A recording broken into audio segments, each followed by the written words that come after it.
Quand tu t'appelles Timothée et tu vas dans l'église de Pierre, tu vas t'ennuyer. Wakati unajita Timotheo unaenda mkanisa ya Petro. Tu ne parles pas juif. Wakati useme Kiyuda. 2, tu es d'origine grecque. Na wewe uko mkiyunani et tu as étudié. Na wewe ulifunza. Pierre parle juif. Petro anasema Kiyuda. Il n'a pas étudié. Hakufunza. Les juifs cherchent les miracles. Wanatafuta miujiza. Les grecs cherchent la sagesse. Wanatafuta hekima. L'appel de Pierre c'est pour s'occuper des juifs. Mwito ya Petro juu ya kuangalia Toi Wayuda. tu es frère Timothée qui a une culture de grec. Uko na tabia ya Kiyunani. Si on t'amène dans l'église de Pierre, c'est une bonne église, mais elle n'a pas les clés de ta destinée. Quand tu te déplaces de Bethléem, tu te disqualifies tout en étant de sang royal. Maintenant, la famine qui a frappé a amené Elimelech à quitter le territoire royal et il va dans un territoire d'abondance maudit. C'est ça qui fait qu'un homme peut avoir peu de biens, mais être plus excellent que celui qui en a beaucoup. Est-ce que tu te sens plus que celui qui a plus que toi? Non, est-ce que kuna rishikia yulu ya ule kuna bia mingi kukupita? Amen. Parce que ndio problème. Kama unaona mtu anakuta. Ce n'est pas ta force qui bâtit ta destinée. C'est ton obéissance à la géographie de Dieu. Tu peux avoir la vérité dans la bouche. Mais si ton pied est au mauvais endroit, elle devient poison. Jonas avait l'appel, mais il est monté dans le mauvais bateau, et Dieu a envoyé la mer contre lui. Allez demander à Elimelech, à Naomi, à Maclon et à Kiljon. Bethléem est frappé de famine. Mais c'est la ville de la promesse. D'où doit sortir le roi.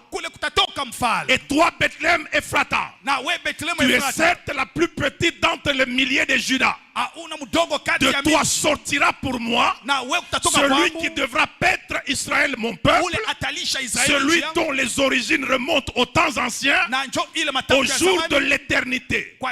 Michée 5:1. C'est ça ce texte-là. Quand tu habites à Bethléem, tu appartiens à la lignée des gens par qui Dieu peut passer pour engendrer le roi. Christ.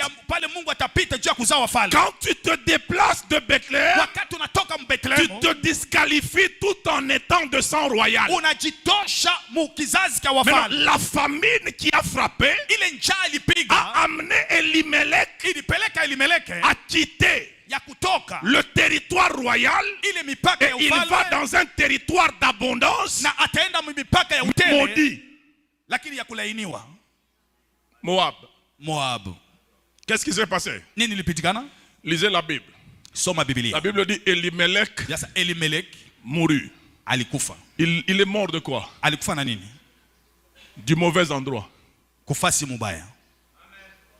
Donc un roi au mauvais endroit, par manque de culture royale, est mort du mauvais endroit. Il faut faire attention aussi. Même dans les églises, toute bonne église n'est pas nécessairement bonne pour tout bon chrétien. Je peux appuyer là rapidement. Et puis on va rentrer. Quand tu t'appelles Timothée et tu vas dans l'église de Pierre, tu vas t'ennuyer. Tu ne parles pas juif. 2, tu es d'origine grecque. Et tu as étudié. Pierre parle juif. Il n'a pas étudié. Les juifs cherchent les miracles. Les grecs cherchent la sagesse. L'appel de Pierre c'est pour s'occuper des juifs. Toi tu es frère Timothée qui a une culture de grec. Si on t'amène dans l'église de Pierre, c'est une bonne église, mais elle n'a pas les clés de ta destinée. Parce que tu es un fils de grec. qui t'es converti et tu as un appel de co-écrivain de la Bible. Dieu va te placer dans l'église de Paul, qui a étudié chez Gamaliel, qui est très élevé en réflexion, et quand il va te coacher, vous allez écrire ensemble l'épître aux Colossiens. C'est écrit Paul et Timothée. Si vous amenez Timothée à l'église de Pierre, il n'écrira jamais la Bible. Mais quand vous l'amenez dans l'église de Paul, il sera coécrivain des épîtres. Il faut bien faire le calcul d'endroit.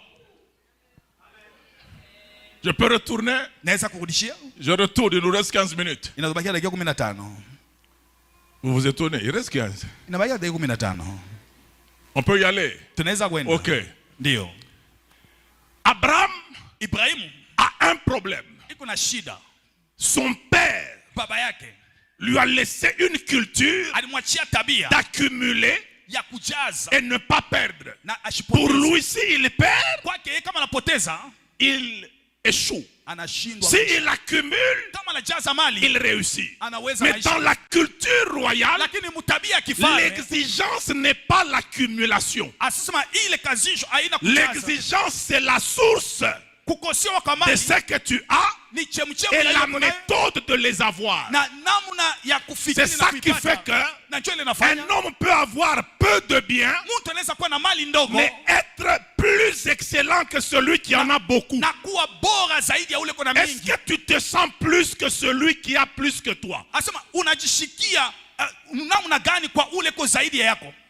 Non, est-ce qu'on a rishikia yulu ya ule kona bia mingi kukupita? Amen. Parce que j'ai problème. Si tu vois quelqu'un qui a beaucoup d'argent, tu te vois comment? Bon, et je te pose la question. Entre Salomon et Yesu, on a franga mingi. Kati ya Salomon na Yesu, qui a beaucoup d'argent? Yesu alikuwa na mambo ya nyumba. Jésus avait le problème de la maison. Alikuwa na fasha kulala, mais il avait un endroit pour dormir très fixe. Mais il n'avait pas une adresse. On a dit seulement il les a amenés là où il restait. Et puis lui-même, à cause de la mission, il a dit, le Fils de l'homme n'a pas où mettre sa tête. Jésus avait une adresse, mais ce n'était pas une adresse avec référence noble. Mais quoi que Salomon avait des palais, quand Jésus arrive, il dit, ici il y a plus que Salomon. Est-ce que tu peux te sentir plus que celui qui a plus de biens que toi? C'est ça la culture royale.